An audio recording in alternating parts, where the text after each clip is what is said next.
I've always believed that children see the world differently than adults, not just because of their height or perspective, but because they haven't yet learned to ignore their instincts. They haven't been taught to rationalize away the inconsistencies that prickle at the edges of awareness. My grandson Jamie reminded me of this truth on the day of my daughter's second wedding, and possibly saved her life because of it.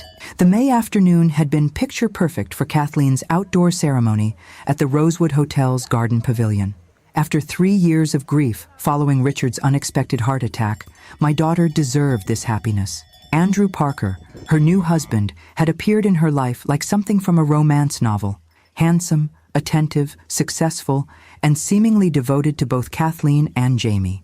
I'd had my reservations, of course, the whirlwind nature of their relationship. The way Andrew sometimes watched Kathleen when he thought no one was looking, not with love, but with calculation. The convenient vagueness about his past. But I'd kept my concerns to myself. At 65, I'd learned that unsolicited maternal advice rarely yielded positive results, especially regarding matters of the heart. The reception was in full swing, the ballroom elegant with white roses and crystal, when Jamie abandoned the children's table where he had been contentedly drawing. He rushed to my side, his small face drained of color, his hand cold as it gripped mine. "Grandma Lucy, I want to go home now," he whispered urgently. I set down my champagne flute, immediately concerned. Jamie was a calm child, not prone to outbursts or demands. "What's wrong, sweetheart?" His eyes darted fearfully toward the head table where Kathleen and Andrew sat with their wedding party. "You didn't see what's under the table?" I frowned, following his gaze. The head table was draped with floor-length white linen, adorned with floral arrangements and glittering tableware. Nothing seemed amiss. "Under the table?" I asked, trying to keep my tone light despite his obvious distress. Jamie nodded vigorously, his voice dropping even lower. "There's a man's wallet. It fell out, but it doesn't have Andrew's picture in it. It has a different name and a different lady's picture." A chill ran through me despite the warm ballroom. "Are you sure, Jamie?" "I was playing hide-and-seek with Tyler," he explained, referring to the ring bearer, "and I went under the table and saw it. The ID says Michael Townsend, not Andrew Parker. And there's a picture of him with another lady, not Mom. I've spent 30 years as a forensic psychologist working with law enforcement, specializing in confidence schemes and fraud before my retirement. Something in Jamie's description triggered my professional instincts. Children. Jamie's age rarely fabricates specific details like names. They might imagine monsters or fears, but not identity documents with consistent alternate personas. "Show me," I said, rising from my seat. "Discreetly, Jamie."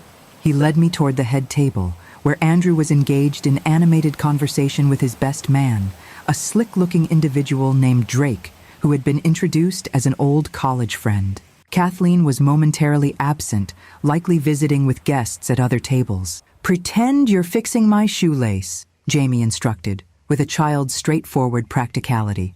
I knelt beside him near the head table, ostensibly adjusting his small dress shoe. From this vantage point, I could see beneath the white tablecloth. There, partially hidden by the table leg closest to Andrew's seat, was a leather wallet, open just enough to reveal the edge of what appeared to be an ID card. Without touching it, I could make out the beginning of a name, Mitch, and the top of a photograph that was definitely not Andrew. My heart began to pound. In my years of practice, I'd seen countless cases of identity fraud and romantic scams. The possibility that my daughter had just married a man who wasn't who he claimed to be sent adrenaline coursing through my veins. "Grandma Lucy, what do we do?" Jamie whispered, his small face serious beyond his years. A legitimate question with no simple answer. If Andrew, or Michael, or whoever he was, had gone to the trouble of creating a false identity, confronting him directly would only give him an opportunity to destroy evidence and craft explanations. Kathleen, deeply in love, and celebrating what she believed was the beginning of her happily ever after, would likely dismiss any accusations without irrefutable proof. "We're going to be very careful," I told Jamie, standing up and smoothing my dress. "And very smart. This is important, Jamie. You can't tell anyone else what you saw, not even your mom. Not yet." "Is Mom in danger?" he asked, his lower lip trembling slightly. I chose my words carefully, aware of how perceptive children can be to adult attempts at deception. "I don't think there's any immediate danger, But we need to find out more about Andrew. You did exactly right by telling me." As if summoned by our whispers, Andrew himself approached, champagne flute in hand and his $1,000,000 smile in place. "There's my best guy," he exclaimed, ruffling Jamie's hair. "Are you having fun, buddy?" I watched my grandson's face, seeing the subtle shift as he forced a smile for his new stepfather. At 6 years old, he was already learning the adult skill of masking true feelings behind social courtesy. "Yes," Jamie replied, his voice small but steady. "Grandma Lucy was just fixing my shoe." Andrew turned that charismatic smile toward me. "Lucy, you look beautiful today. I was just telling Drake how lucky I am to be joining such an amazing family." I returned his smile with practiced ease, decades of professional experience allowing me to hide my suspicions. "The ceremony was lovely. You and Kathleen make a stunning couple." "I'm the fortunate one," he said, wrapping an arm around Jamie's shoulders. "A gorgeous wife and this great little man as a bonus." Something in the proprietary way his hand gripped Jamie's shoulder sent another chill through me. If my suspicions were correct, Andrew's interest in my grandson might have nothing to do with paternal affection and everything to do with the trust fund Richard had established for his only child. A fund that would pass to Kathleen's guardianship now that she had remarried. "I should find Kathleen," Andrew continued. "First dance is coming up soon." As he walked away, Jamie pressed closer to my side. "I don't want to stay at the wedding, Grandma Lucy." I made a split-second decision. "Go find your mom and tell her you're feeling tired. Ask if you can come home with me early. Can you do that?" He nodded solemnly and headed toward Kathleen, who was chatting with cousins across the room. Glancing around to ensure no one was watching, I quickly knelt beside the head table again. The wallet was still there. Without touching it, I used my phone to snap several photos from different angles, capturing as much of the visible ID and contents as possible. As I stood, I locked eyes with Drake, Andrew's best man, watching me from across the room with an expression that sent ice through my veins. He raised his champagne in a mock toast, his eyes never leaving mine. He had seen me, and something told me he knew exactly what I had discovered. By the time Jamie returned with a concerned Kathleen, I had composed myself. "Mom, is it okay if Jamie comes home with you?" Kathleen asked. "He says he's got a headache." "Of course," I assured her, squeezing her hand. "You enjoy your special day. We'll be fine." Kathleen kissed Jamie's forehead. "Feel better, sweetheart. I'll see you tomorrow before we leave for the honeymoon." As we walked toward the exit, I felt Drake's eyes following us. At the door, I couldn't resist looking back. He was now seated beside Andrew, leaning close, speaking intently. Andrew's head snapped up, his gaze finding mine across the crowded ballroom. The mask of charm slipped for just a moment, revealing something cold and calculating beneath. He recovered quickly, raising his glass in my direction with a smile that didn't reach his eyes. "Grandma Lucy," Jamie tugged at my hand, "I think the bad man saw you." Out of the mouths of babes. As we stepped into the evening air, I knew we had very little time. Whatever game Andrew or Michael was playing, he now knew I had glimpsed behind the curtain. The question was, how far would he go to protect his secrets? The drive to my home in Brookside Heights was silent, Jamie dozing in the back seat while my mind raced through possibilities and implications. If Andrew Parker wasn't actually Andrew Parker, who was he? And more importantly, what did he want from my daughter? Richard's death had left Kathleen financially secure, not excessively wealthy, but comfortable with life insurance, their modernist home in the suburbs, and investment accounts. The most substantial asset was Jamie's trust fund, which Richard had established with the proceeds from selling his software company before his heart attack. $2 million, inaccessible to anyone but Jamie until his 25th birthday, unless certain provisions were activated. One of those provisions, I recalled with growing unease, allowed for early distributions if approved by Jamie's legal guardians for education or health needs. With Richard gone, Kathleen was the sole trustee, and now, as her husband, Andrew would have significant influence, if not direct control. I carried my sleeping grandson into my guest bedroom, which remained decorated with dinosaur wallpaper from his frequent weekend visits. After tucking him in, I retreated to my study, a room Richard had jokingly called Command Central for its wall of filing cabinets and multiple monitors, remnants of my days consulting on fraud cases. My fingers hovered over my laptop keyboard. Was I overreacting? Perhaps there was an innocent explanation for what Jamie had seen. Andrew could have borrowed someone's wallet, or maybe Jamie had misunderstood what he'd glimpsed in the dim space beneath the table. But my instincts, the same ones that had helped me identify patterns in dozens of fraud cases, were screaming otherwise. I uploaded the photos from my phone and enhanced them using software I'd kept current even after retirement. The images weren't perfect, but I could clearly make out the name Michael Townsend on what appeared to be a driver's license. The photograph was partially obscured by the wallet's fold, but what was visible matched Andrew's distinctive jawline and eyes. Another photo showed the edge of a credit card and what looked like a woman's photograph, someone who definitely wasn't Kathleen. "Who are you really, Andrew Parker?" I murmured, opening a browser window. 3 hours later, my dining room table was covered with notes and my eyes burned from staring at screens. The preliminary picture emerging was troubling, to say the least. Andrew Parker had a robust digital footprint. LinkedIn profile listing him as an investment consultant with Parker Financial Services, social media dating back 5 years, alumni listings from Wharton Business School. But everything older than 5 years was conspicuously absent. No college yearbook photos, no mentions in business journals prior to 2017.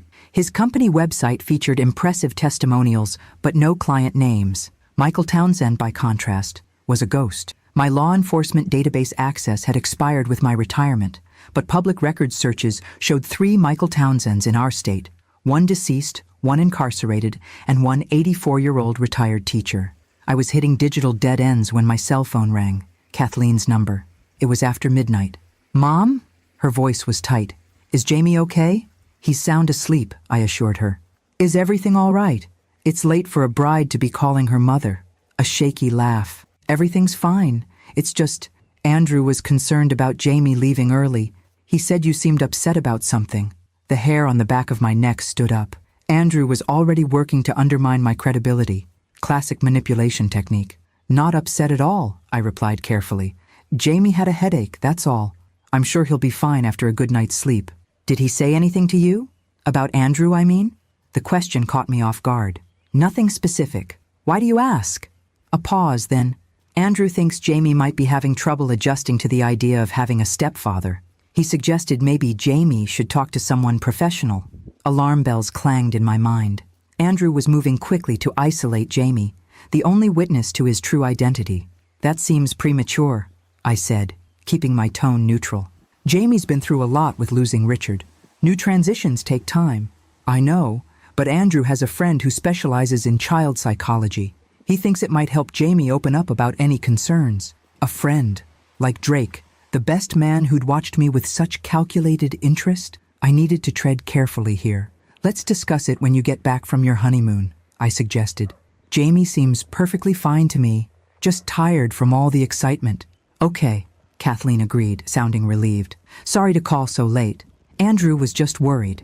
After hanging up, I sat motionless, processing this new development. Andrew was already attempting to control the narrative, positioning Jamie as troubled and me as potentially overreactive. The speed of his response suggested this wasn't improvisation. It felt like a contingency plan being activated.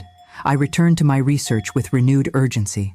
If Andrew had used this identity before, there might be patterns, previous victims. It was nearly 3 a.m. when I found the first red flag. A small obituary from Pittsburgh, dated 4 years ago. Eleanor Townsend, 72, passed peacefully at home after a brief illness. She is survived by her husband of 11 months, Michael Townsend. Attached was a grainy photograph of the grieving widower at the funeral, unmistakably Andrew, though with different hair and glasses. Further searching revealed that Eleanor had been a wealthy widow when she'd met the much younger Michael. After her death, her children had contested the will, alleging undue influence, but the case had been dismissed for lack of evidence. Michael Townsend had disappeared shortly after receiving his inheritance. My hands trembled as I continued searching. 2 more obituaries followed the same pattern in different states. Wealthy older women who'd married younger men, died unexpectedly, and left everything to their new husbands, who subsequently vanished. The faces in the photographs, while deliberately obscured or altered with different styling, all belonged to the man who had just married my daughter. The sound of small footsteps interrupted my thoughts. Jamie stood in the doorway, rubbing his eyes. Grandma Lucy. I had a bad dream. I quickly minimized the browser windows, showing funeral photos. Come here, sweetheart. He climbed onto my lap, his small body warm against mine. I dreamed that the bad man took Mommy away, and we couldn't find her. I hugged him tightly, my heart racing. It was just a dream. Your mom is safe. But as I comforted my grandson, I wasn't certain those words were true. The pattern I'd uncovered suggested Andrew, or Michael, or whatever his real name was, specialized in one thing: marrying women, isolating them from family, and then ensuring they met untimely ends once he secured their assets. And he had just married my daughter. The question was no longer whether to intervene, but how quickly I could gather enough evidence to convince Kathleen of the danger before she left for her honeymoon cruise the next day. I held Jamie closer, making a silent promise. I had failed to protect my daughter from this predator once. I would not fail again. Dawn found me still at my desk, eyes gritty from lack of sleep, but mind sharp with purpose. I'd spent the night compiling what information I could find, creating a timeline of Andrew's apparent identities and suspected victims. It wasn't proof that would stand in court, but the pattern was undeniable to my trained eye.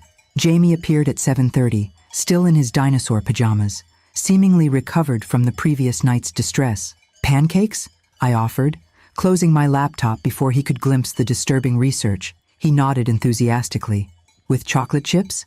Is there any other kind? I replied with a forced lightness I didn't feel. As he sat at the counter watching me mix batter, I weighed my options. Kathleen and Andrew were scheduled to leave for their 2-week Caribbean cruise at 3 p.m. If I approached her with my suspicions without irrefutable evidence, I risked pushing her further into Andrew's arms. My daughter had inherited my stubborn streak, and few things cemented her resolve like being told she was making a mistake. Jamie, I began carefully, that wallet you saw yesterday, did you notice anything else about it? Anything at all? He considered this seriously while licking chocolate from his fingers. It was blue, and it had lots of cards. And there was a paper with numbers on it. Numbers? I flipped a pancake, keeping my tone conversational. Like a phone number? No, like, he furrowed his brow, like when Mommy checks her bank app. Big numbers with commas, account numbers possibly, or financial figures. Either way, potentially crucial information. You have a good memory, I told him, sliding a plate of pancakes across the counter. Mommy says I notice too many things sometimes. He drowned his breakfast in syrup. She says that's why I get worried a lot. I recalled the way Andrew had immediately suggested Jamie needed professional help for noticing inconsistencies in his stepfather's presentation. Classic gaslighting, making someone doubt their own perceptions. Noticing things is a superpower, I assured him. It's what makes you special. As Jamie ate, I formulated a plan. I couldn't prevent Kathleen from leaving on her honeymoon, but I could use those 2 weeks to build a case strong enough to convince her when she returned. I needed hard evidence, proof of Andrew's previous identities, financial records, anything concrete that couldn't be dismissed as a concerned mother's imagination. My phone chimed with a text from Kathleen. Picking up Jamie at 11. Need to finish packing. Everything okay? I replied, all fine. Jamie slept well. See you at 11. 3 hours. Not much time, but enough to set certain wheels in motion. After getting Jamie dressed in fresh clothes, I kept at my house for his visits. I made 2 phone calls. The first was to Martin Prescott, a private investigator who had worked with me on numerous fraud cases before my retirement. Lucy Miller, he greeted warmly. To what do I owe this resurrection from professional death? I need your services, Martin. Urgently and discreetly. The last time you said that, we ended up tracking offshore accounts in the Caymans, he remarked. I'm intrigued. I gave him a condensed version of my concerns and the limited information I'd gathered. I need everything you can find on Andrew Parker, who might also be Michael Townsend, and possibly other identities. Focus on connections to deceased wealthy women. Jesus, Lucy, he muttered. Your daughter married this guy? Yesterday, I confirmed grimly. They leave for a cruise this afternoon. 2 weeks at sea, effectively unreachable. That's not ideal. Martin's tone turned professional. I'll start digging immediately. Financial records, real estate transactions, death certificates for the suspected victims. Anything else? His best man, Drake. No last name that I caught, but he seems to be part of whatever operation this is. And I need it all fast, Martin. When they return from this cruise, I want enough evidence to convince Kathleen immediately. Understood. I'll be in touch. He paused. Lucy, be careful. If this guy is what you suspect, he's dangerous. My second call was to Judge Sandra Wilson, not just a former colleague, but a close friend who had remained on the bench after I'd retired. Sandy, I need a favor, I said, after exchanging pleasantries. A confidential one. Those are always the most interesting kind, she replied. What's going on, Lucy? I explained the situation, including my fear that Andrew might attempt to access Jamie's trust fund. I need to know if there are any legal mechanisms to temporarily freeze or protect those assets without Kathleen's knowledge, I concluded, just until I can determine whether my suspicions are justified. That's complicated, Sandy said thoughtfully. Without concrete evidence of wrongdoing, and with Kathleen being the legal trustee, she sighed. Let me consult with a colleague in family court.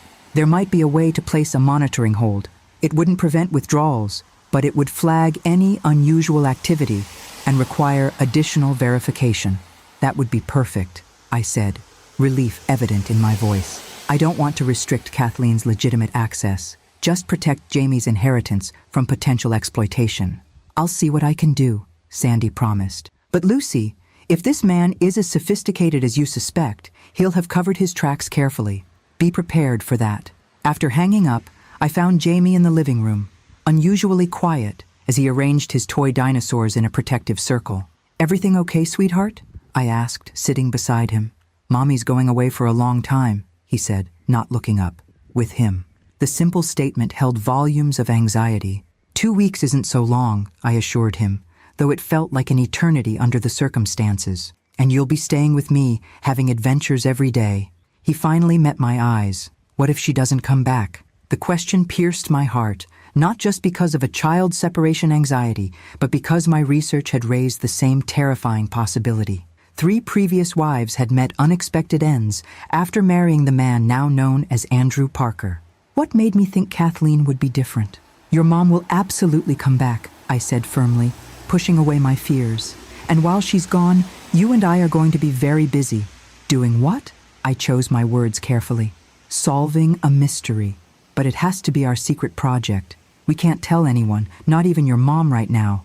Can you be my special detective assistant? His eyes widened with interest. Like Sherlock Holmes? Exactly like that. I smoothed his hair, buying time to frame my next question appropriately for a 6-year-old. Jamie, if you had to find that wallet again, do you think you could? He considered this seriously. Maybe, if it's still under the table at the hotel. An idea formed. Risky, but potentially valuable. The wedding venue would be cleaning up today. If the wallet had been left behind in the chaos of the reception. The doorbell rang, interrupting my thoughts. 11 o'clock already.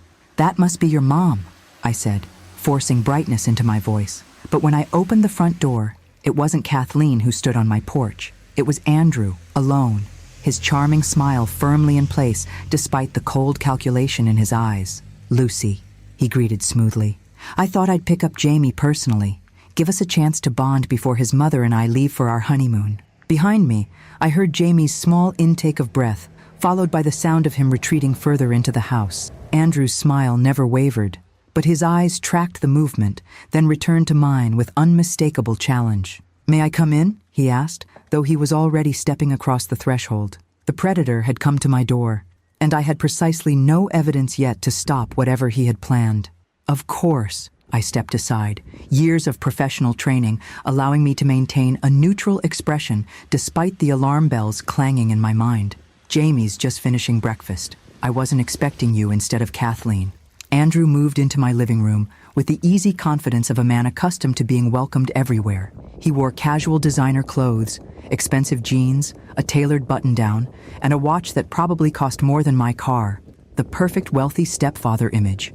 Kathleen's finalizing some packing details, he explained, glancing around my home with poorly disguised assessment.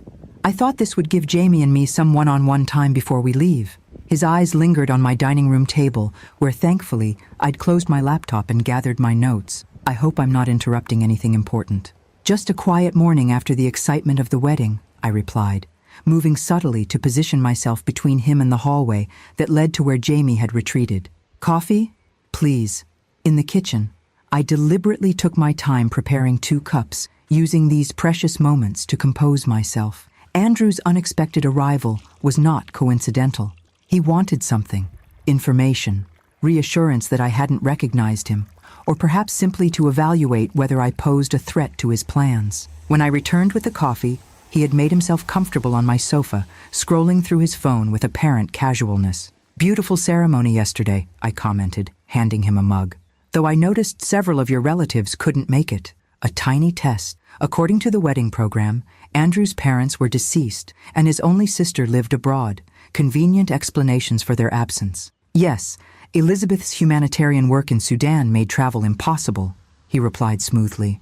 "She sent her love, of course." I sipped my coffee, noting how easily the lie came to him.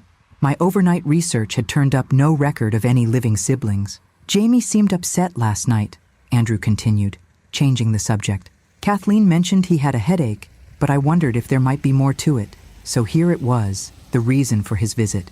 He wanted to determine what Jamie had told me. "Children can be overwhelmed by big events," I offered neutrally. "Jamie's sensitive. He picks up on emotions around him." Andrew nodded with manufactured sympathy. "That's actually what I wanted to discuss with you, Lucy. As Jamie's grandmother, you obviously have significant influence in his life, and I respect that." His eyes, cold despite his warm tone, held mine. "But as his new stepfather, I want to ensure we're providing consistent guidance, especially regarding any anxieties he might express." The implied threat was clear. He was establishing dominance over Jamie's narrative. "Of course," I agreed mildly. "Consistency is important for children." "Exactly." Andrew leaned forward, his mask of charm firmly in place. "Which is why I'm concerned about encouraging any unusual fears or suspicions he might have. Children his age often struggle to distinguish between imagination and reality. Indulging those confusions can be harmful." I thought of the wallet Jamie had seen, concrete evidence that was decidedly not imagination, and maintained my pleasant expression with effort. "In my professional experience," I replied, letting the reference to my career subtly remind him of my background in analyzing deceptive behavior. "Children are remarkably perceptive. They notice inconsistencies that adults often miss." Something flickered across Andrew's face, a momentary crack in his performance. "Yes, your background in psychology. Kathleen mentioned that. Fascinating field. Forensic psychology specifically," I clarified. "I specialized in confidence schemes and fraud detection before retirement. The patterns of deception are quite distinctive once you know what to look for." Our eyes locked in silent combat, my deliberate message received if his slightly tightened jaw was any indication. "Grandma Lucy?" Jamie's small voice broke the tension. He stood in the doorway, watching Andrew warily. "I'm thirsty." "Come here, buddy." Andrew's voice transformed, becoming warm and inviting as he patted the sofa beside him. "I came to pick you up specially. Excited for your 2 weeks with Grandma while Mom and I are on our trip?" Jamie remained rooted in the doorway. "I want some juice, please." I moved toward the kitchen. "I'll get it, sweetheart." "I'm not ready to go yet," Jamie announced, following me and leaving Andrew alone in the living room. In the kitchen, Jamie pressed close to my side. "I don't want to go with him," he whispered. "I know," I murmured, pouring apple juice while keeping my voice low. "But we need to be smart, remember? Like detectives." I knelt to his level. "Right now, the best plan is for you to go home and pack your things for staying with me. I'll come pick you up later before your mom leaves, okay?" He nodded solemnly, trusting me despite his obvious reluctance. When we returned to the living room, Andrew was examining a photograph on my mantel. Kathleen, Richard, and Jamie at the beach 2 years ago, before Richard's heart attack. "Such a lovely family," Andrew commented, replacing the frame. "Kathleen was devastated when she lost Richard. She told me how grateful she was for your support during that time." "We supported each other," I replied, watching as he checked his expensive watch. "We should get going, Jamie. Your mom's waiting, and we have a lot to do before the ship sails." Andrew extended his hand with the confident expectation of compliance. After a hesitant glance at me, Jamie reluctantly moved to his side. "I'll bring his overnight bag later today," I said, walking them to the door. "Around 1? That should give you time to pack his things for the extended stay." "Perfect," Andrew agreed. At the threshold, he paused. "Oh, I meant to ask, did Jamie happen to find anything unusual at the reception? One of my colleagues thinks he lost his wallet during the event. The casual question, delivered with practiced indifference, confirmed everything. He was fishing to determine whether Jamie had shown me the wallet with his alternate identity. Not that he mentioned, I lied smoothly. But I can ask around if you'd like. Don't trouble yourself, Andrew replied. It'll turn up. As they walked toward his sleek black Audi parked in my driveway, Jamie looked back at me, his small face tight with anxiety. I gave him a reassuring nod, trying to convey confidence I didn't entirely feel. Once they'd driven away, I immediately called Martin.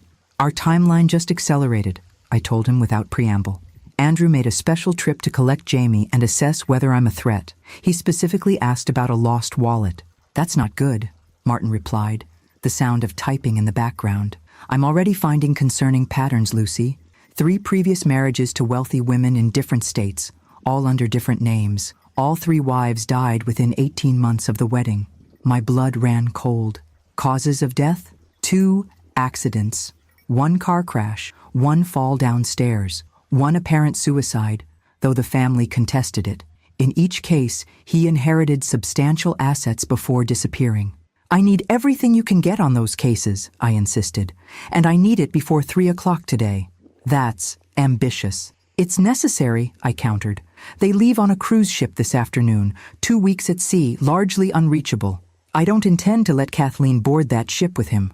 After hanging up, I moved quickly to my study, pulling up my email to check if Judge Wilson had responded with information about protecting Jamie's trust fund. Nothing yet. Time was running out, and I still lacked the concrete evidence I'd need to convince Kathleen that her charming new husband was actually a predator with a history of dead wives. And something told me that if Andrew suspected I was closing in on the truth, he wouldn't wait for the cruise to eliminate the threat I posed. The framed photograph of Kathleen and Richard seemed to watch me from my desk, a painful reminder of what was at stake. I hadn't been able to prevent Richard's death, a genuine tragedy that had broken my daughter's heart. But I would not stand by and watch as a calculating killer led her into danger, one carefully constructed lie at a time. I grabbed my car keys. If Andrew thought his visit had intimidated me into inaction, he was about to discover that underestimating Lucy Miller was a serious miscalculation. My first stop was the Rosewood Hotel, where the aftermath of Kathleen and Andrew's wedding reception was still evident in the ballroom. Staff moved efficiently among the tables, dismantling decorations and clearing leftover glassware. "I'm sorry, ma'am, but the area is closed for cleaning," a young employee informed me as I tried to enter. I manufactured my most convincing smile. "I understand completely. I'm Lucy Miller, mother of the bride from yesterday's wedding. My grandson left his medication under one of the tables, and we need it rather urgently." The lie came easily, justified by the stakes. The young man hesitated, then nodded sympathetically. "I can help you look. Which table was it?" "The head table," I replied, already moving in that direction. He was playing underneath it during the reception. The white linen had been removed, the ornate table now bare as it awaited transport back to storage. I knelt beside it, ignoring the twinge in my knees as I examined the carpet underneath. Nothing. "Are you sure it was this table?" the employee asked. I straightened, disappointment washing through me. "It must have been found already, perhaps by the cleaning crew?" "You could check with lost and found at the front desk," he suggested. "All items recovered during cleanup are taken there." At the front desk, a polished young woman listened attentively to my inquiry about a lost wallet, though I carefully avoided mentioning names or specific identification. "We did have a wallet turned in from the Parker Miller wedding," she confirmed, consulting her computer. "But it was claimed early this morning by a member of the wedding party." "A tall man with dark hair?" I asked. "The best man, perhaps?" She nodded. "That's right. He had identification confirming he was the owner. Drake. Of course, Andrew wouldn't retrieve it himself. Too risky to be associated with the evidence of his dual identity. He'd sent his accomplice instead." I thanked her and left, frustration building. The physical evidence had slipped through my fingers. Without the wallet, I had only Jamie's testimony and my incomplete research, not enough to convince Kathleen to cancel her honeymoon with a man she believed she loved. In my car, I called Martin again. "Please tell me you found something concrete." "Working on it," he replied, the strain in his voice evident. "I've identified his pattern. He operates on a precise timeline, identifies wealthy targets, usually recent widows or divorcees with assets, establishes a new identity in their social circle, pursues a whirlwind romance, marries quickly, and then begins isolating them from family and friends. And then they die, I concluded grimly. Not immediately, Martin clarified. First comes financial consolidation, joint accounts, revised wills, sometimes liquidating assets for investment opportunities. The deaths occur after he's secured legal access to everything. But Kathleen isn't wealthy like Richard was, I pointed out. Comfortable, yes, but not rich enough to justify this elaborate scheme. That's what's interesting, Martin replied. Your daughter fits the profile in every way except one. She's younger than his usual targets. Most were in their 50s or 60s, with decades of accumulated wealth. So what's different about Kathleen? I wondered aloud. A chill running through me as the answer materialized. Jamie's trust fund. $2 million, inaccessible to anyone but him until he's 25, unless his guardians approve early distributions for education or health needs. And with your son-in-law's suggestion that Jamie needs psychological help, Martin trailed off, the implication clear. He's planning to drain the trust through fraudulent treatment expenses, I finished, using a supposed psychological issue as justification. It fits his pattern, Martin agreed. I'm still compiling documentation from the previous cases, but there's something else you should know. In each instance, he worked with accomplices, individuals who posed as financial advisors, healthcare providers, or legal counsel to facilitate the fraud. Like Drake, I said, recalling the best man's calculating gaze. Exactly. I'm running background on everyone associated with the wedding party. Meanwhile, I've sent you what I've compiled so far on his previous identities. It's not complete, but it's something. I cut in, checking the time. 12:45 already. I'm heading to Kathleen's now. Keep digging, especially on the previous wives' deaths. I need something irrefutable before they leave at 3. Kathleen's house, the beautiful modernist home she'd shared with Richard and now with Andrew, sat on a quiet street in the upscale lakeside neighborhood. As I pulled into the driveway, I noticed Andrew's Audi was missing, though Kathleen's SUV remained parked in its usual spot. Jamie opened the door before I could ring the bell, his face brightening with relief at the sight of me. Grandma Lucy, you came. Of course I did, I assured him, stepping inside. Where's your mom? Upstairs, packing, he reported. Andrew left to get something from his office. He said he'd be back at 2. A small window of opportunity. Is your bag ready for staying with me? Jamie nodded, pointing to his backpack and small suitcase by the door. I packed extra underwear like you always tell me to. Despite everything, I smiled. Good man. Now I need to talk to your mom alone for a few minutes. Can you play in your room while we have a grown-up conversation? His eyes, so perceptive for his age, searched mine. Are you going to tell her about the wallet? I'm going to tell her some important things, I replied carefully. And I need you to stay upstairs until I call you, okay? He nodded solemnly and headed up the stairs, casting one anxious glance back before disappearing into his bedroom. I found Kathleen in the master suite, folding summer dresses into an expensive suitcase spread across the king-sized bed. She looked up with a smile that faltered slightly at my expression. Mom, is everything okay? You look serious. We need to talk, I said, closing the bedroom door behind me. About Andrew. Her smile disappeared entirely. Please don't start this. It's my wedding trip, Mom. I wouldn't be here if it wasn't critically important, I assured her, perching on the edge of the bed. Kathleen, there are things about Andrew that don't add up. Concerning things. She sighed, setting down the sundress she'd been folding. Like what? Like the fact that his identity, Andrew Parker, only has records going back 5 years. Or the fact that he's been previously married at least 3 times under different names, each time to wealthy women who died unexpectedly within 18 months of the wedding. Kathleen's face flushed with anger. What are you talking about? Have you been investigating my husband? After what Jamie saw at the reception, yes, I admitted. Kathleen, Jamie found a wallet under the head table containing identification for a Michael Townsend, with Andrew's photo, but a different name. This is ridiculous, she snapped. Jamie has an active imagination, and you're encouraging it. Andrew warned me you might try something like this. Of course he had. He'd been laying groundwork to discredit me from the beginning. Warned you? Kathleen, think about it. Why would he anticipate objections unless he was hiding something? Because he knows how overprotective you are, she retorted.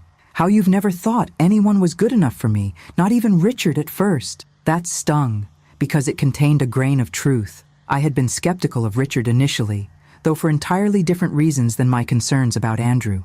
"I have evidence," I said, pulling out my phone to access the files Martin had sent. 3 previous wives, all dead under suspicious circumstances, all after he'd gained control of their finances. Kathleen stood abruptly. "I want you to leave. Now." "Please, just look at this," I urged, holding out my phone. "No." Her voice was ice. "I don't know what's gotten into you, but this stops now. Andrew loves me. We're building a life together, and I won't let your paranoia ruin my happiness again." "Again?" I echoed, confused. "You did the same thing with Richard," she accused, questioned his intentions, suggested he was using me to advance his career. And you were wrong then, too. I remembered those early concerns, normal maternal caution that had proven unfounded as Richard demonstrated his genuine love for Kathleen. But this was entirely different. "This isn't about me not approving of your choice," I insisted. "This is about evidence of a pattern of criminal behavior." A key turned in the front door downstairs. "That's Andrew," Kathleen said, her expression hardening. "I think you should go before this gets any more uncomfortable." Time had run out. Andrew was home, and I'd failed to convince Kathleen. "Fine," I agreed, standing. "But please, just promise me one thing.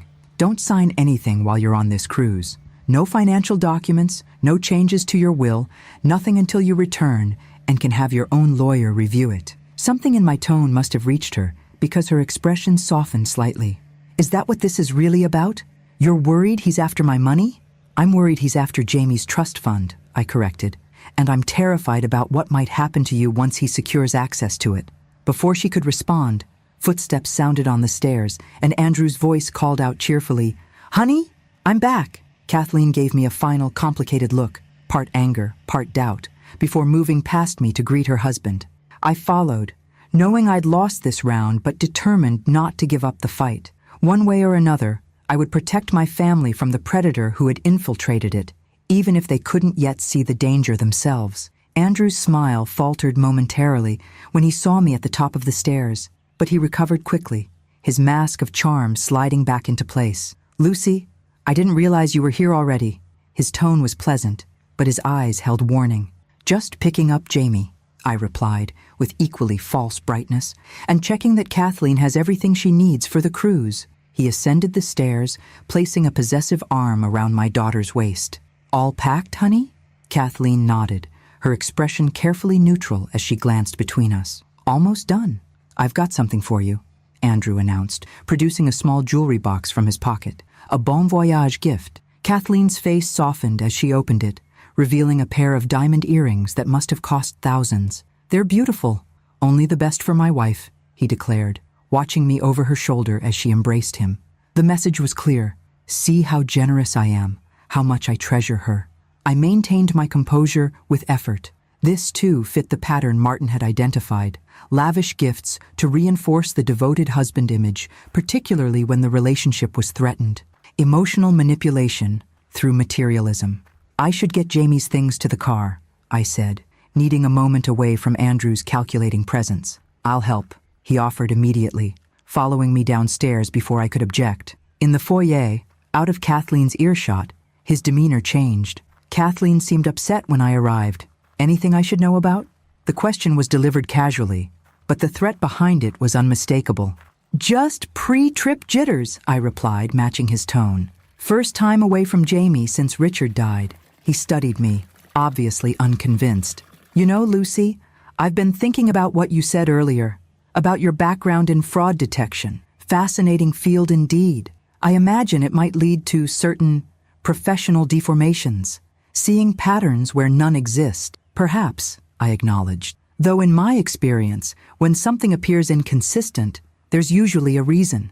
The mind seeks narrative cohesion," he countered smoothly, "even at the expense of reality sometimes." We were speaking in civilized code, each understanding perfectly what the other meant. He was suggesting I was paranoid. I was letting him know I was onto him. "How long did you say you've been an investment consultant?" I asked, changing tactics. "Your firm seems quite successful." A flicker of annoyance crossed his features. 7 years now, though I've been in finance much longer." Another lie. My research showed Parker Financial Services had been incorporated exactly 5 years ago, with minimal legitimate activity. Jamie appeared at the top of the stairs, saving Andrew from further questioning. "Grandma Lucy, I found my dinosaur book to bring." "Perfect," I called up, grateful for the interruption. "Come down, sweetheart. We should let your mom and Andrew finish getting ready." As Jamie descended, Andrew crouched to his level, voice warm with fabricated affection. "We're going to miss you, buddy, but when we get back, we'll have lots of fun together. Maybe even look into that special camp I told you about." Jamie's eyes flicked to mine briefly, anxiety evident. "What special camp?" "A place for exceptional kids like you," Andrew explained, "with doctors who help children understand their feelings better. We can talk more about it when I get back." The implied threat couldn't have been clearer to me. He was already laying groundwork for accessing Jamie's trust through fraudulent treatment expenses and isolating him from my influence in the process. "That sounds premature," I interjected mildly. "Jamie seems perfectly well adjusted to me." Andrew straightened, his smile never reaching his eyes. "Just exploring options. After all, blended families come with unique challenges." Kathleen joined us, wheeling her suitcase. "All set. The car service should be here any minute to take us to the port." Right on cue, a black town car pulled into the driveway. Andrew moved immediately to load their luggage, leaving me a brief moment alone with my daughter. "Please be careful," I urged quietly, "and call me if anything feels wrong, anything at all." Kathleen's expression softened slightly. "Mom, I know you're concerned, but you're wrong about Andrew. He's been nothing but supportive and loving. Just promise you'll stay in touch," I insisted. "Regular check-ins." "Of course," she agreed. "We'll have Wi-Fi on the ship. I'll text every day." It wasn't enough, but it was all I could secure. I hugged her tightly, trying to convey everything I couldn't say aloud. "I love you, Kathleen. More than anything." "I love you too, Mom." She pulled back, searching my face. "Try to give him a chance, okay? For me?" I nodded, not trusting myself to speak without revealing the extent of my fears. Jamie clung to his mother during their goodbye, his small face buried against her middle. "I don't want you to go," he whispered. "It's only 2 weeks, honey," Kathleen assured him, kneeling to his level. "You'll have so much fun with Grandma Lucy. You'll hardly miss me." Andrew interrupted with practiced precision. "We should go, honey. Don't want to miss embarkation." Final hugs were exchanged, Jamie and I standing in the driveway as the town car pulled away. Kathleen waved from the window. Andrew merely nodded in acknowledgement, his gaze calculating to the last. "Is Mommy going to be okay?" Jamie asked, his small hand clutching mine as the car disappeared around the corner. "I'm going to make sure of it," I promised, though uncertainty gnawed at my confidence. Back in my car with Jamie safely buckled in, I called Martin immediately. "They've left for the cruise. I couldn't convince Kathleen. She thinks I'm being paranoid and overprotective." "That's not surprising," Martin replied, his voice strained. "These guys are professionals, Lucy. They anticipate family resistance and prepare for it."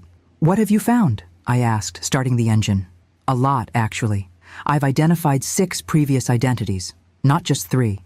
This guy's been working the same scheme for nearly a decade, moving between states to avoid detection." He paused, "and I've found his real name, at least the earliest one I can trace. Daniel Colby, originally from Philadelphia." I absorbed this, putting the car in drive. "What about the previous wives' deaths?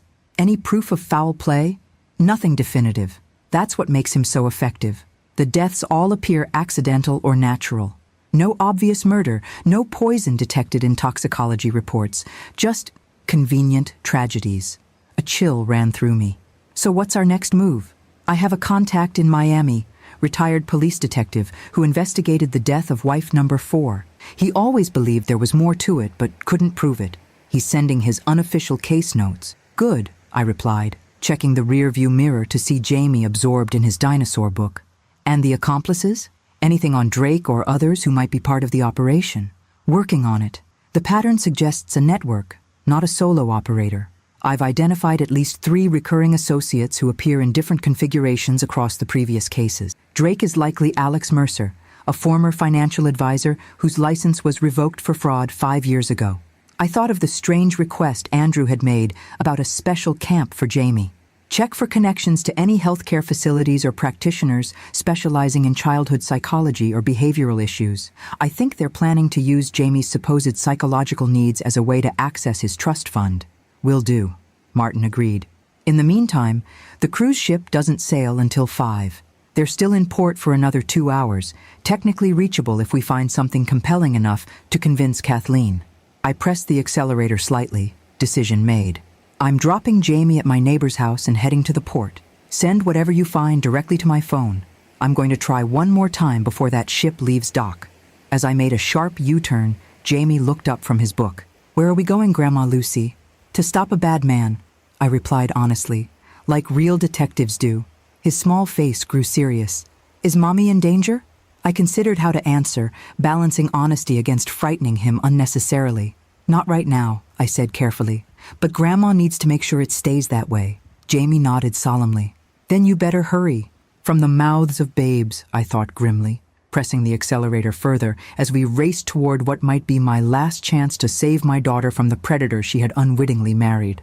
The port of Miami's cruise terminal bustled with activity. Passengers streaming aboard massive ships, porters maneuvering luggage carts, families taking last-minute photos before departure. I parked haphazardly in the short-term lot, leaving Mrs. Henderson from next door watching Jamie with explicit instructions to allow no one else to pick him up under any circumstances. The Caribbean Princess dominated the horizon, a floating city preparing for departure. Passengers were still boarding, wheeled luggage in tow, faces bright with vacation anticipation. I checked the time. 4:15, 45 minutes until sailing. My phone buzzed with a message from Martin. Sending critical files now. Former associate from Boston case agreed to testify. Police reopening investigation into wife number 2's accidental fall. Seconds later, my email pinged with a substantial attachment, evidence compiled over Martin's frantic day of investigation. I scanned it quickly while half jogging toward the terminal, focusing on the most damning components. Financial records showing systematic draining of previous wives' accounts, autopsy reports with subtle inconsistencies highlighted, photographs of Andrew with different names in different cities, always accompanied by wealthy older women who later died under questionable circumstances. Most critically, Martin had included a sworn statement from a former accomplice who had fallen out with Daniel Colby after a disagreement over proceeds from one of the earlier schemes. The testimony detailed their methodology, the network of associates who provided false professional credentials, and Daniel's chilling indifference when discussing his deceased wives. It wouldn't stand up in court yet, but it might be enough to make Kathleen pause. I approached the security checkpoint, breathless. I need to speak with a passenger before the ship departs. It's an emergency. The uniformed agent regarded me skeptically. Do you have a boarding pass, ma'am? No, I'm not traveling. I just need to deliver critical information to my daughter. I'm sorry, but only ticketed passengers can proceed beyond this point, he recited, clearly accustomed to similar requests. Desperation fueled inspiration. My daughter accidentally took her medication in her luggage, medication she needs every 6 hours for a serious heart condition. If I don't get it to her before the ship sails, there could be severe medical consequences. The lie worked. After a brief consultation with his supervisor and a cursory check of my ID, I was escorted through security with a temporary visitor's pass. 30 minutes only, the agent warned. Then you must disembark, with or without locating your party. The ship's interior was a labyrinth of lounges, restaurants, and passageways. I consulted a digital map near the boarding area, searching for the most likely place to find newly embarked passengers. The Lido deck showed a sail-away celebration, beginning at 4:30, my best chance. As I navigated the crowded corridors, my phone buzzed again with a text from Martin. Police contact confirmed Drake Alex Mercer has outstanding warrants in Florida. Sending officer to port now. A small advantage, potentially, if I could locate them in time. The Lido deck was already filling with passengers, tropical drinks in hand as they prepared to celebrate departure. I scanned the crowd desperately, searching for Kathleen's blonde hair or Andrew's distinctive profile. And then I saw them. At a corner table near the railing, champagne flutes before them. Andrew was leaning close to Kathleen, his hand covering hers in a gesture that would appear loving to any observer. But from my angle, I could see his expression. Intense, persuasive, nothing like the adoration he affected in public. I approached from behind, catching fragments of their conversation. Just a simple signature, he was saying. The investment opportunity expires while we're at sea, and the returns are guaranteed. 20% minimum. Kathleen looked uncertain. Shouldn't we consult my financial advisor first? Richard always said never to make investment decisions quickly. Andrew's smile tightened fractionally. Do you trust me, Kathleen, as your husband? She hesitated, and in that microscopic pause, I saw my opening. Kathleen, I said, stepping into view. They both startled, Andrew recovering first, his face transforming instantly from irritation to concerned surprise. Lucy, what are you doing here? His tone suggested worry rather than anger. Is Jamie all right? Jamie's fine, I assured Kathleen, whose face had paled at the implication something might have happened to her son. But we need to talk. Urgently. Andrew stood, positioning himself slightly between us. A subtle act of control, disguised as protectiveness. Surely whatever it is can wait until we return, Lucy. The ship is about to depart. It can't wait, I insisted, looking directly at Kathleen. And it concerns the document he's asking you to sign right now. Kathleen's eyes widened, darting to the paperwork half hidden beneath Andrew's hand on the table. How did you know about that? Because it's part of his pattern, I said, pulling out my phone. The same pattern he's executed with at least 6 other women before you. Women who are now dead. Andrew's mask slipped momentarily, genuine anger flashing in his eyes before he controlled it. This is beyond inappropriate, Lucy. You're causing a scene based on some delusional... His real name is Daniel Colby, I interrupted, showing Kathleen my phone screen with the earliest photograph Martin had found. A younger version of Andrew, with darker hair, but unmistakably the same man. He's been married at least 6 times in the last decade, each time to wealthy women who died within 18 months of the wedding. After he'd secured control of their assets, Kathleen stared at the photograph, confusion evident in her expression. This doesn't make sense. Andrew, tell her she's wrong. Of course she's wrong, he replied smoothly, though I noticed he was already scanning the deck, likely planning his exit strategy. Your mother has clearly worked herself into some paranoid fantasy. Perhaps she should be the one seeing a psychological specialist, not Jamie. The wallet Jamie found under the table contained identification for Michael Townsend.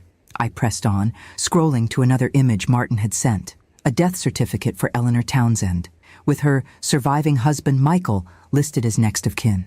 One of his previous identities. He's a con man, Kathleen, a predator who targets vulnerable women with assets. Andrew's expression hardened as he realized I had actual evidence, not merely suspicions. Kathleen, your mother is unwell.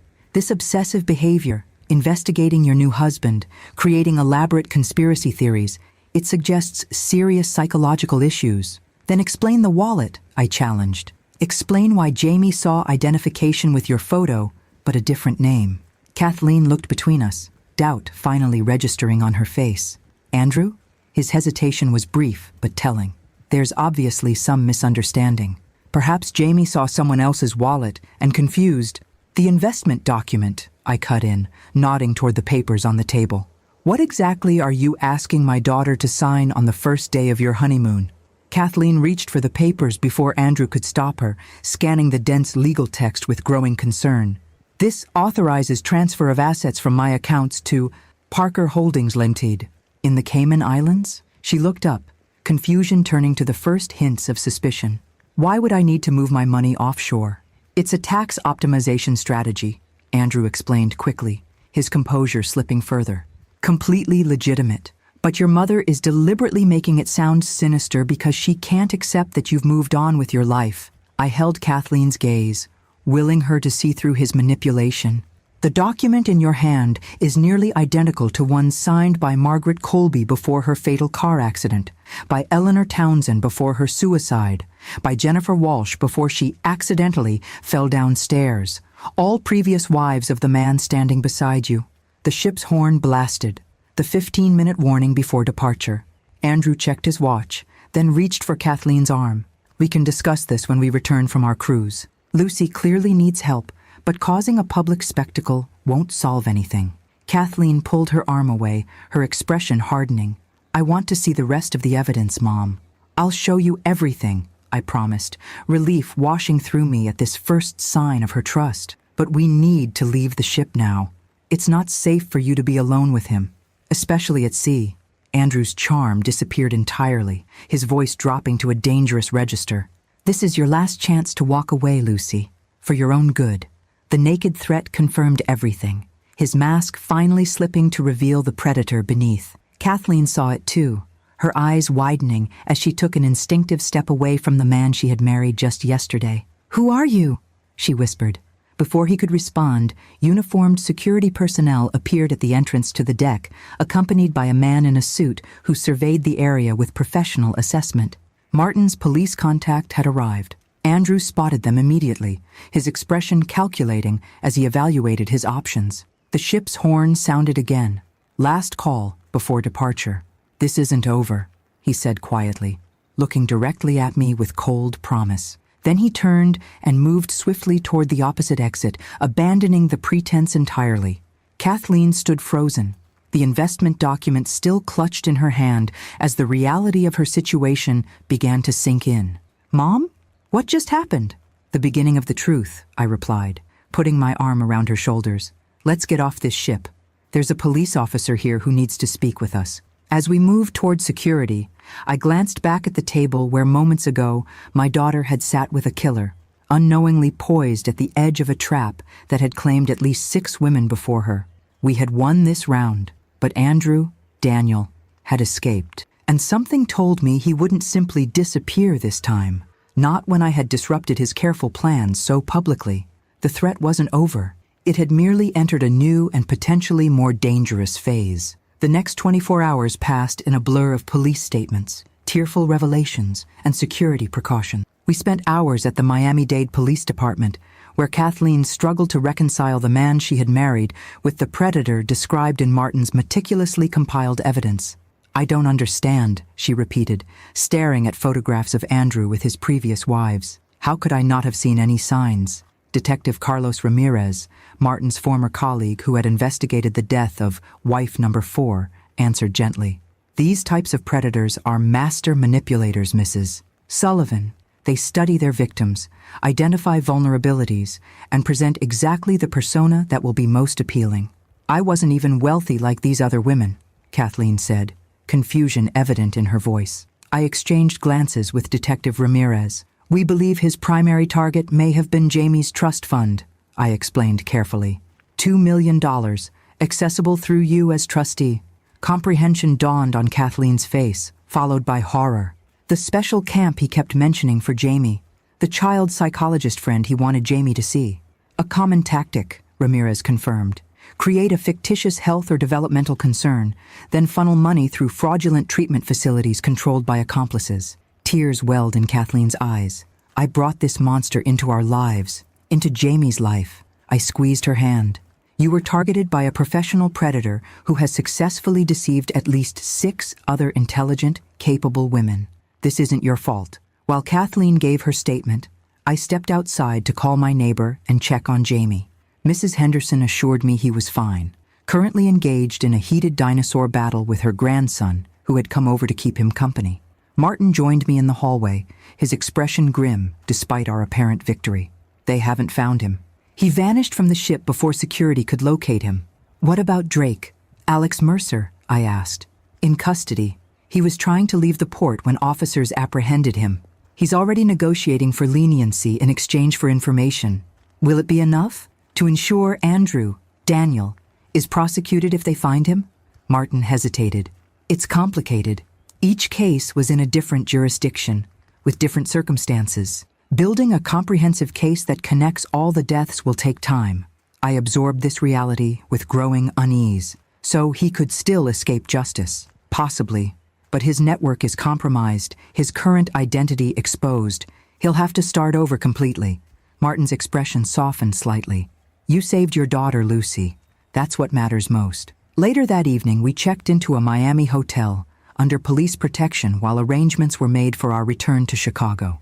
Kathleen sat on the edge of her bed, staring blankly at the wall while I ordered room service for us both. "I loved him," she said quietly after I hung up the phone. "Or thought I did. How can I trust my own judgment after this?" I sat beside her, choosing my words carefully. "You trusted your instincts when it mattered most. When I showed you the evidence, you didn't dismiss it. You were open to the truth, even though it was painful." She leaned against my shoulder, seeming suddenly much younger than her 38 years. "I keep thinking about all the little inconsistencies I rationalized away. the vague answers about his past, the way he sometimes watched me when he thought I wasn't looking, not lovingly, but assessing. Predators count on our tendency to dismiss those instinctual warnings, I said, to choose the explanation that allows us to maintain our preferred narrative. Jamie saw through him immediately, Kathleen noted with a sad smile. Children haven't yet learned to ignore their intuition. The mention of Jamie brought a renewed sense of urgency. We should get back to Chicago as soon as possible. I don't like having him so far away, even with protection in place. Do you think Andrew, Daniel, whatever his name is, would try to reach Jamie? Alarm sharpened her voice. I don't know, I admitted, but I'd rather not take chances. Detective Ramirez had arranged for police escorts to the airport the following morning and notified Chicago authorities to maintain surveillance on my home where Mrs. Henderson was still watching Jamie. But protection details couldn't last indefinitely. Eventually, we would have to return to normal life, even with a dangerous man potentially seeking revenge. My phone rang. Martin again. Drake's talking, he reported without preamble. And it's worse than we thought. Apparently, Daniel's operation is larger than anyone suspected. He has at least 2 other active identities in different states, with different accomplices. A parallel operation? I clarified, stepping into the bathroom so Kathleen wouldn't overhear this disturbing development. Exactly.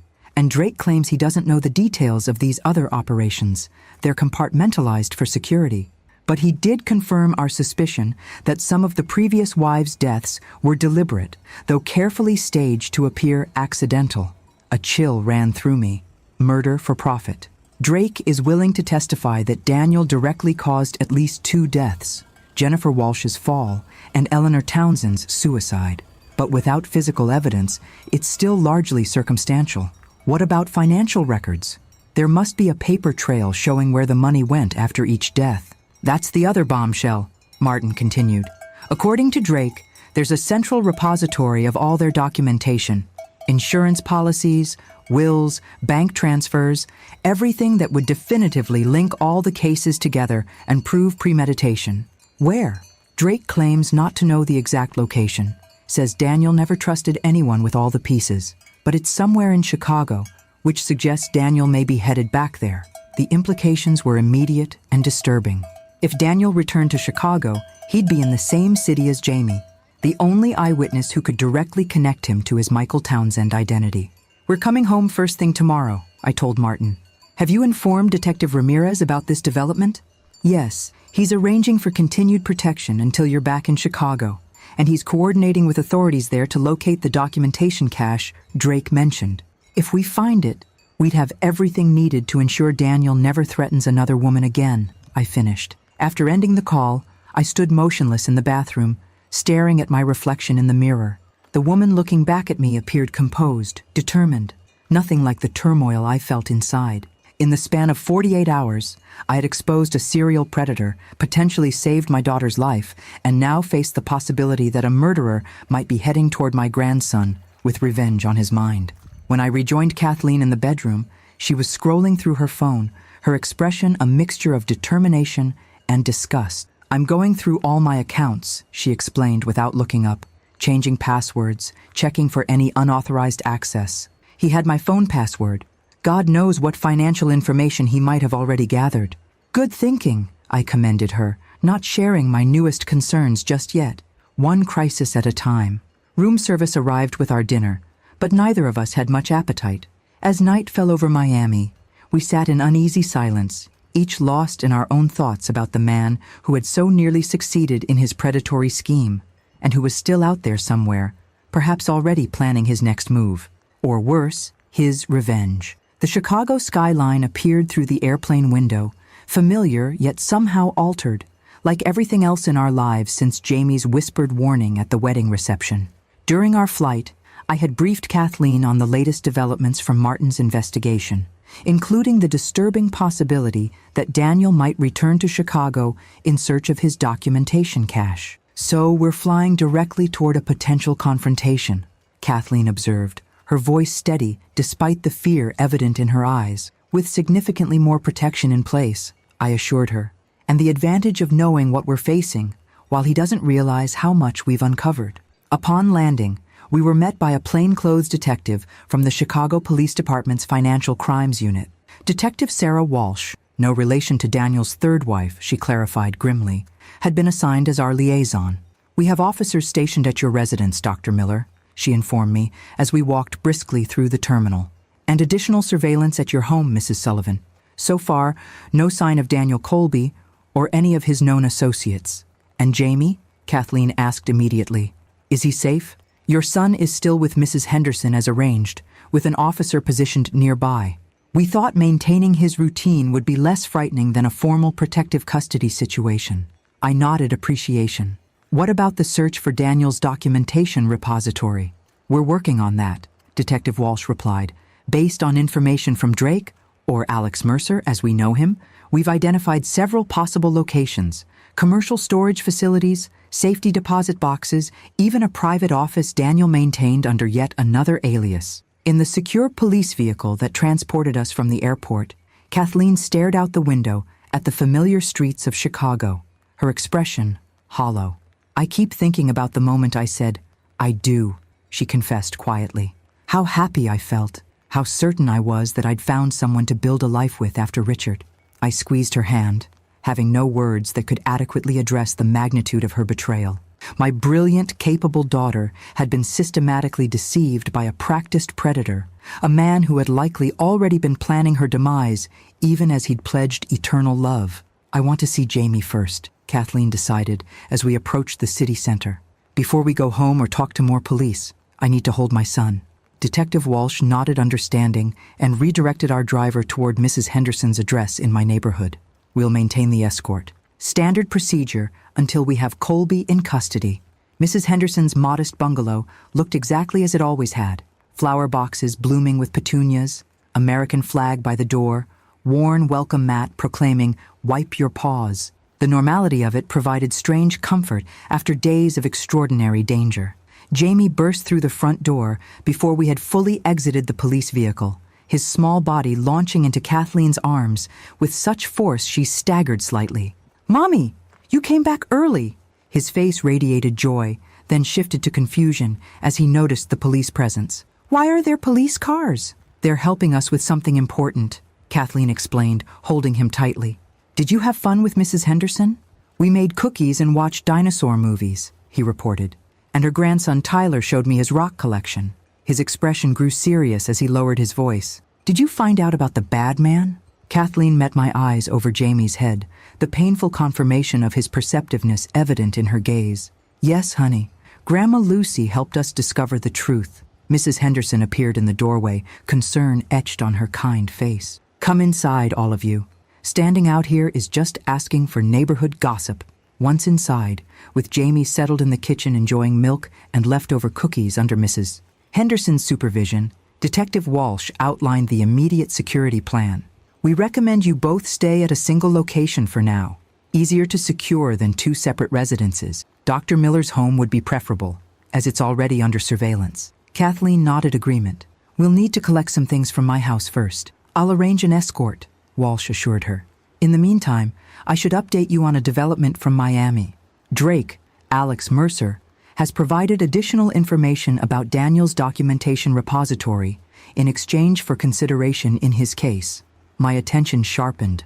"What information?" "He claims all records are kept in a storage unit registered under the name Thomas Griffith, another of Daniel's aliases. The unit contains evidence from every operation, financial documents, identity papers, even planning materials for what he euphemistically called exit strategies for his wives." "Exit strategies," Kathleen repeated hollowly. "Murder plans, you mean?" Walsh nodded grimly. "We're obtaining warrants for all storage facilities in the greater Chicago area, cross-referencing with the identity information Drake provided. It's only a matter of time before we locate it." "And Daniel himself?" I pressed. "Any indication of his whereabouts?" "Not yet, but he's lost his support network, his current identity is compromised, and law enforcement in multiple states is looking for him. His options are limited." I wasn't comforted. Men like Daniel, cornered and desperate, became unpredictable and potentially more dangerous. After Walsh departed with promises to return with updates, Kathleen and I joined Jamie in the kitchen. Watching him cheerfully explain his dinosaur drawings to Mrs. Henderson. The reality of how close we'd come to disaster struck me anew.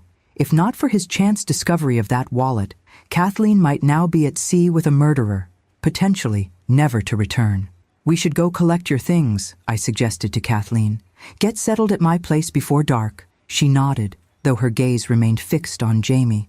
"I can't believe that I could have—" Words failed her. "But you didn't," I reminded her gently. "We caught it in time, and now we'll make sure he never threatens anyone again." The police escort to Kathleen's house, the modernist home she had shared with Richard and briefly with Daniel, arrived promptly. As we prepared to leave, Jamie tugged at my sleeve. "Grandma Lucy? Is the bad man gone forever now?"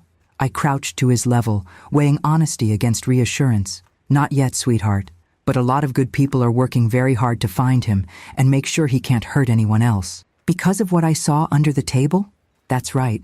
You noticed something important that grown-ups missed. You were very brave to tell me about it." His small face grew serious. I knew he was bad the first time I met him.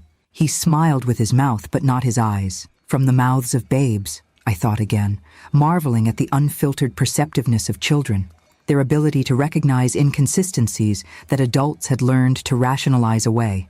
As we drove toward Kathleen's house, flanked by unmarked police vehicles, I couldn't shake a growing sense of unease. Everything seemed to be proceeding according to plan. Daniel's network exposed, evidence being gathered, protection in place for our family. Yet something felt wrong, like the investigative equivalent of the prickling sensation Jamie had described when first meeting Daniel, an intuitive warning that not everything was as it appeared. I stared out the window at the familiar streets of Chicago, wondering what critical detail we might still be missing, and whether we would identify it before Daniel made his next move. Kathleen's house stood elegant and imposing against the late afternoon sky, its modernist lines and expansive windows a testament to Richard's architectural preferences. As we approached, escorted by two plainclothes officers, I couldn't shake my growing sense of disquiet. "Something feels wrong," I murmured to Kathleen as we paused at the front walk. She glanced at me, concern flickering across her face. "What do you mean?" I scanned the property, noting nothing obviously amiss. "I'm not sure, just intuition." One of the officers, Detective Parker, ironically sharing a surname with Daniel's latest false identity, spoke into his radio, confirming the house had been checked earlier and found secure. "We'll do another sweep before you enter," he assured us, gesturing for his partner to circle around back while he approached the front door. I remained on the walkway with Kathleen, both of us watching intently as Detective Parker unlocked the door using the key we'd provided and disappeared inside. Minutes later, his voice crackled through his partner's radio. "All clear on the main floor and upstairs, moving to the basement." Kathleen exhaled slowly. "Maybe I should wait to do this. We could buy whatever we need for tonight and come back tomorrow. We're here now, with police protection," I reasoned, though my own unease hadn't subsided. "Let's get what you need and leave quickly." When Detective Parker emerged to signal the all clear, we entered the house cautiously. Everything appeared exactly as Kathleen had left it 2 days earlier when departing for what should have been her honeymoon cruise. A coffee mug still on the kitchen counter, wedding gifts stacked neatly in the dining room, a half-packed suitcase in the master bedroom that Daniel had never finished organizing before our confrontation. "I'll just grab some clothes and Jamie's comfort items," Kathleen decided, heading upstairs while I remained in the kitchen with Detective Parker. "The other officer is maintaining perimeter security," he explained, peering through the windows at the manicured backyard. "Standard procedure." I nodded, moving toward the refrigerator to check for perishables that might need to be discarded. As I opened the door, a magnetized notepad caught my eye, a simple shopping list in Daniel's handwriting. Such a mundane artifact of domestic life, yet now sinister in its implication of normalcy. Had he been planning grocery shopping even as he plotted to potentially murder my daughter? A muffled thump from upstairs interrupted my dark thoughts. "Kathleen?"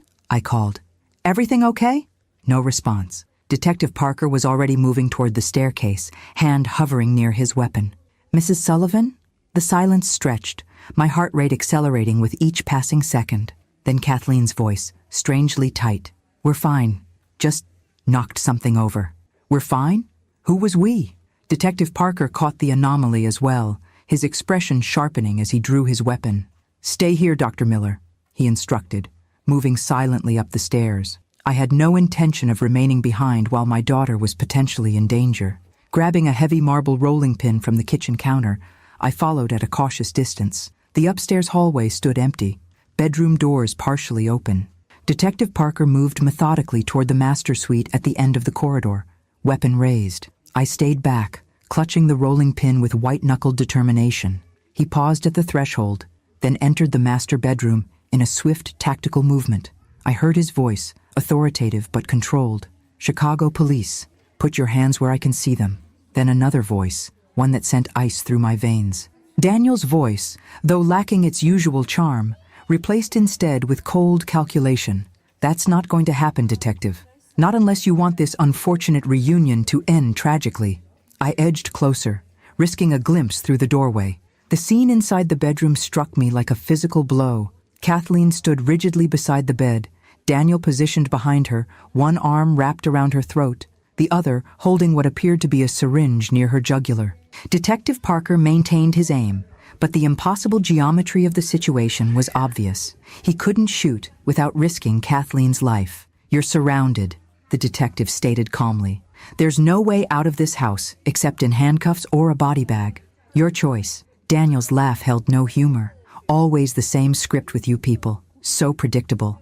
His gaze shifted, noticing me in the doorway. "Ah, Lucy, the meddling mother-in-law, please join our little standoff. After all, you're the reason we're here, aren't you?" "Let her go, Daniel," I said, surprising myself with my steady voice. "It's over. Drake is in custody, talking to authorities. They know about all your previous wives, the financial schemes, everything." Something dangerous flashed in his eyes. Drake always was weak, but he doesn't know everything. Not nearly. He pressed the syringe closer to Kathleen's neck, making her wince. "Do you know what's in this, Lucy? With your forensic psychology background, you might appreciate the elegance. Succinylcholine causes complete paralysis, including respiratory muscles. Death appears to be natural cardiac arrest, virtually undetectable in standard toxicology after a few hours." "Daniel," Kathleen began. "Shut up," he snapped. "I had such plans for us, Kathleen. You weren't supposed to be like the others, just a simple extraction of the boys' trust fund and then an amicable divorce. But your mother couldn't leave well enough alone, could she?" My mind raced, analyzing options, searching for vulnerabilities in his position or psychology. "The storage unit," I said suddenly. "Thomas Griffith's unit. They've found it, Daniel. All your documentation, your records, the evidence connecting you to each death." His expression flickered, uncertainty, then recalculation. "You're bluffing." "Drake told them everything," I continued, taking a careful step into the room despite Detective Parker's warning glance. "The warrants were executed this morning. They have your planning materials for Jennifer Walsh's accident, Eleanor Townsend's suicide. What did you call them? Exit strategies?" Daniel's grip on Kathleen tightened, his composure fracturing further. "Stop moving, Lucy. I'm not going to prison. Not for those women, not for anything." "There's no other ending now," I said, continuing my slow advance, the rolling pin partially concealed against my leg. "The only question is whether you add Kathleen's murder to the charges, guaranteeing yourself a death penalty, or whether you surrender and retain some negotiating leverage with prosecutors." His eyes darted between me, Detective Parker, and the windows, assessing escape routes that didn't exist. I could almost see the calculations running behind his eyes, the cost-benefit analysis of different violent scenarios. "Even if I let her go, I'm looking at multiple life sentences," he said finally. "Not much incentive to surrender." "You're overlooking something important," I replied, now within 10 feet of them. "You've never been caught before, never had to face consequences. Don't you want to show the world how brilliant you were? How you operated undetected for years, outwitting authorities across multiple jurisdictions?" A flicker of narcissistic pride crossed his features, the weakness I'd been probing for. All confidence men shared this Achilles heel, their overwhelming belief in their own exceptional intelligence. "Nobody else knows the full scope," he acknowledged, the syringe wavering slightly as his focus shifted to this new consideration. "Not even Drake." "Exactly," I encouraged. "Only you can reveal the true genius behind the operation. Otherwise, you're just another footnote. Your methods misunderstood or attributed to others." For a crucial moment, his ego wrestled with his survival instinct, just long enough for Kathleen to make her move. With a sharp backward thrust of her elbow into his solar plexus, she created momentary separation between them. I lunged forward, swinging the rolling pin with every ounce of strength I possessed, striking his wrist with a crack that sent the syringe flying across the room. Detective Parker moved instantly, tackling Daniel to the ground as I pulled Kathleen clear of the struggle. The second officer burst through the door, summoned by the commotion, and within moments, Daniel was subdued, handcuffed, and being recited his rights, the practiced charm entirely gone, replaced by impotent fury. "This isn't over," he spat as they hauled him to his feet. "You have no idea what you're dealing with." I met his gaze steadily. "Neither did you." As the officers led him away, Kathleen collapsed against me, delayed shock setting in. I held her tightly, my own adrenaline crash making my knees weak. "How did he get in?" she managed between shaky breaths. "They said the house was clear." He must have already been here, I realized, hidden somewhere the officers didn't check, waiting. The thought sent another chill through me. How long had he been in the house? Had he anticipated our return, prepared specifically for this confrontation? If so, what else might he have planned that we had narrowly avoided? As police vehicles with flashing lights converged on the house and a paramedic checked Kathleen for injuries, I stepped outside for a moment of air. The evening sky had darkened to deep indigo, neighborhood lights coming on one by one. Ordinary lives continuing all around us, unaware of the drama that had just unfolded. My phone buzzed, Mrs. Henderson checking on our status. I reassured her that we were safe, that Jamie was to remain with her until we arrived, and that the danger had passed. Had it, though? Daniel was in custody, but his final words echoed in my mind. This isn't over. What else didn't we know? What contingencies might a man like Daniel Colby have established for his potential capture? As I watched him being placed in a police vehicle, our eyes met briefly through the window. Despite his circumstances, a slight smile curved his lips. Not defeat, but something more disturbing. The smile of a man with one more card to play. 3 months after Daniel Colby's arrest, life had settled into a new normal. Not the same as before, but a workable rhythm nonetheless. Kathleen and Jamie had moved in with me temporarily while her house sold. She couldn't bear to live there after what had happened in the master bedroom. The proceeds would fund their fresh start in a new neighborhood, away from memories of both Richard and Daniel. The case against Daniel expanded weekly as investigators connected dots across states and jurisdictions. 6 confirmed marriages, 4 suspicious deaths, millions in stolen assets. Drake's testimony had indeed been invaluable, though his deal with prosecutors ensured he would serve minimal time compared to his former associate. On a crisp fall morning, Detective Walsh arrived at my home with a cardboard box and a grim expression. "We've finished processing the storage unit," she explained as I led her to the kitchen where coffee waited. "Most items are still in evidence, but these personal effects were cleared for return to your family." I examined the box's contents, photo albums and keepsakes from Kathleen's house, items seized during the initial investigation to determine what Daniel might have tampered with. Among them, I was surprised to find Richard's old leather-bound journal, something I hadn't even realized was missing. "We found this hidden in a false bottom of Daniel's closet organizer," Walsh explained, noticing my focus on the journal. "Forensics confirmed his fingerprints throughout. He appears to have studied it extensively." A chill ran through me as I gently opened the journal, recognizing Richard's meticulous handwriting. My late son-in-law had kept detailed records of his thoughts, business decisions, and family matters, including, I now realized with growing horror, comprehensive notes about Jamie's trust fund, family birthdays, personal histories, and private jokes. He used this to study them, I said quietly, to become the perfect partner for Kathleen.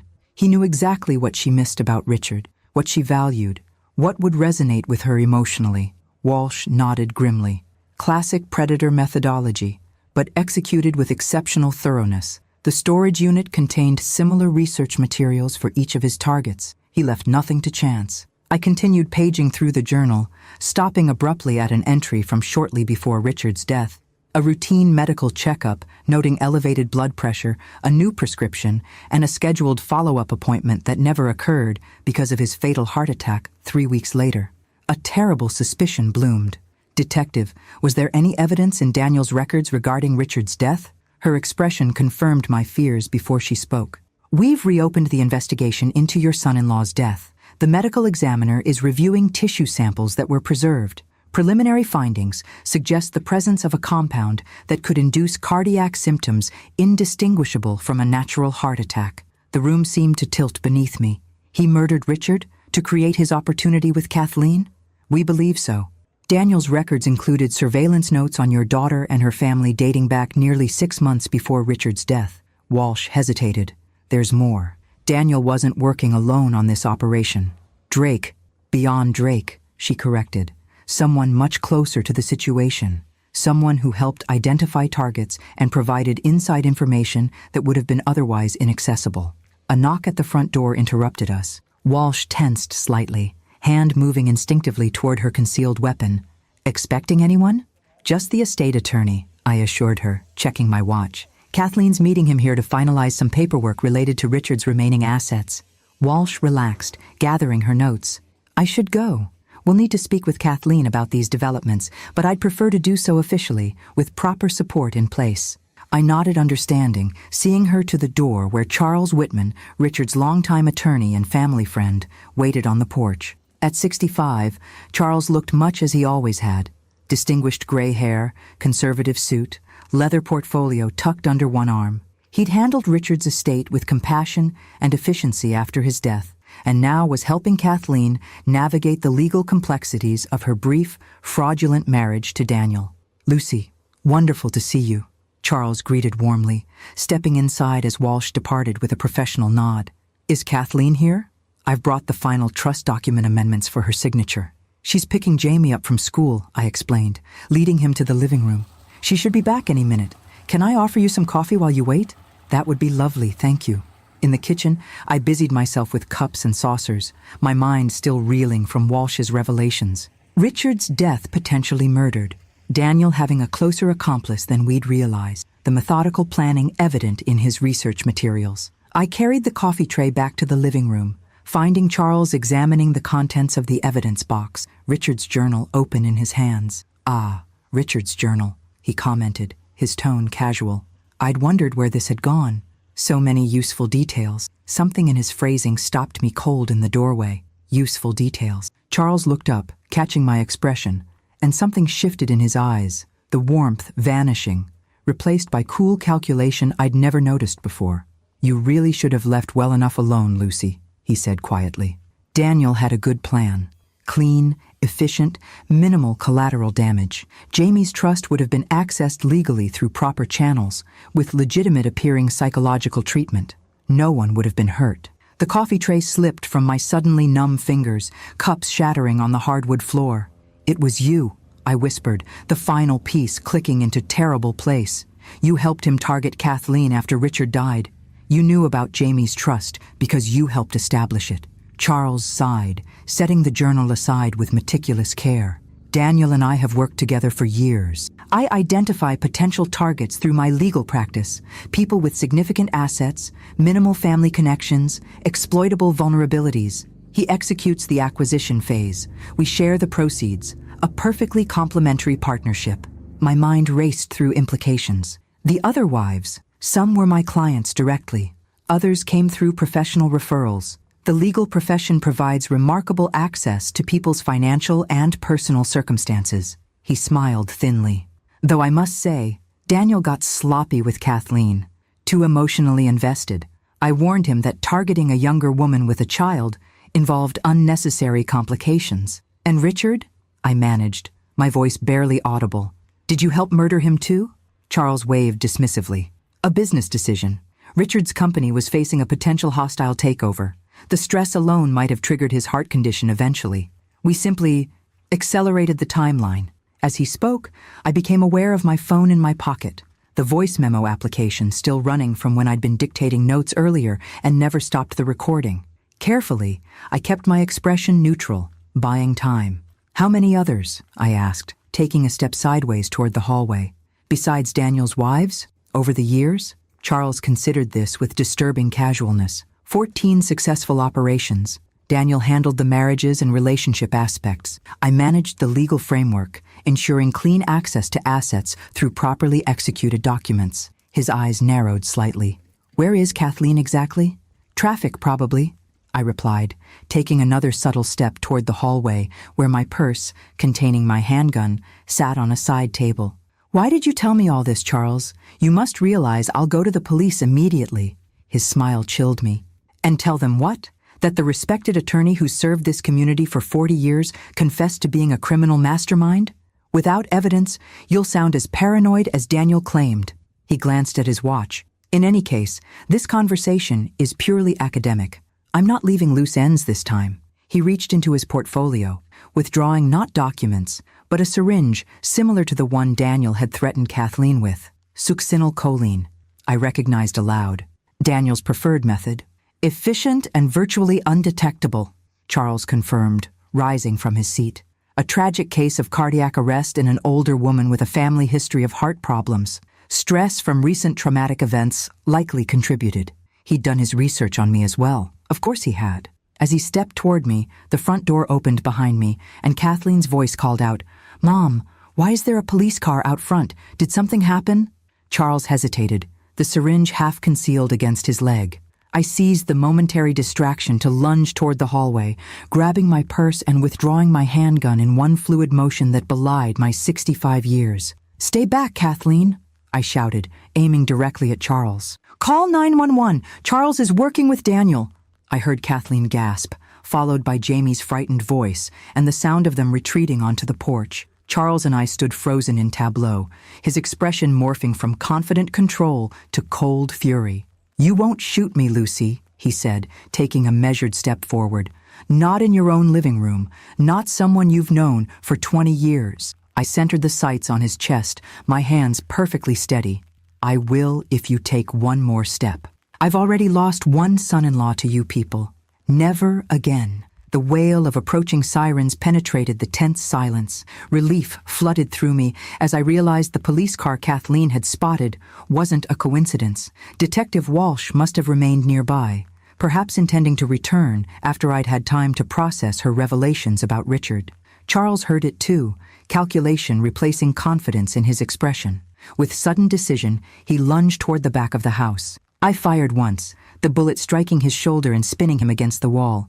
He slumped to the floor, the syringe skittering across hardwood, his expression a mixture of pain and disbelief. "You shot me," he gasped, clutching his bleeding shoulder. "You actually shot me." "I told you I would," I replied, keeping the gun trained on him as heavy footsteps pounded up the porch steps behind me. "You should have believed me." As officers flooded into the house, securing Charles and calling for medical assistance, I finally lowered my weapon, hands shaking with delayed reaction. Detective Walsh appeared at my side, gently taking the gun. "We heard everything on the radio," she said quietly. "Your phone call came through just as I was pulling away. You kept the line open the entire time." I hadn't made any call, then remembered the voice memo still recording in my pocket. Somehow, I must have triggered the emergency call function while documenting his confession. Kathleen rushed to me, Jamie held protectively behind her. "Mom, are you okay? What happened?" I embraced them both, the full impact of what we'd narrowly escaped washing over me. "It's over," I assured them, watching as officers led a handcuffed, wounded Charles from the house. Really over this time. In the months that followed, Charles Whitman's arrest blew the conspiracy wide open. His detailed records, seized from his office safe, provided evidence that connected all 14 operations across multiple states. Additional accomplices were identified and arrested. Restitution processes began for victims' families. Richard's death was officially reclassified as homicide. A year after that fateful wedding reception, we stood together, Kathleen, Jamie, and I, in the garden of Kathleen's new home across town. A simple memorial stone for Richard rested beneath a flowering cherry tree, finally giving us the closure that had been denied when we believed his death was natural. "I still can't believe Charles chose our family," Kathleen said quietly as Jamie arranged small stones around the memorial. "After knowing us for so long, that's what made us perfect targets," I replied. "Familiarity created trust, and trust created vulnerability." Jamie looked up from his careful arrangement of stones. "Grandma Lucy, is it okay that I sometimes still feel scared when I meet new people?" I knelt beside him, choosing my words carefully. "It's okay to trust your feelings, Jamie. That's what saved us, remember? Your warning about what you saw under that table. He nodded thoughtfully. Like a superpower. Exactly like that, I agreed. The superpower of paying attention. As we walked back toward the house together, I reflected on how our ordeal had changed us. Kathleen was more cautious now, but not bitter. She'd returned to teaching, finding purpose in her work with children. Jamie still had occasional nightmares, but spoke openly about his feelings rather than burying them. And I had discovered reserves of courage and determination I'd never known I possessed. We would always carry the scars of those terrible days, the betrayal, the danger, the loss of Richard. But we had survived, not just individually, but as a family. Stronger in the broken places, as the saying goes. All because a 6-year-old boy had trusted his instincts and whispered a warning to his grandmother. "Grandma Lucy!" Jamie called from ahead, where he'd raced up the porch steps. "Can we have cookies for lunch? I promised to eat vegetables for dinner." I laughed, the sound free and genuine. "Cookies for lunch? That's outrageous negotiation, sir." "Is that a yes?" he asked hopefully. "It's a maybe," I replied, climbing the steps to join him. "And in this family, that's practically a yes. Some battles, after all, aren't worth fighting, especially when you've already won the war."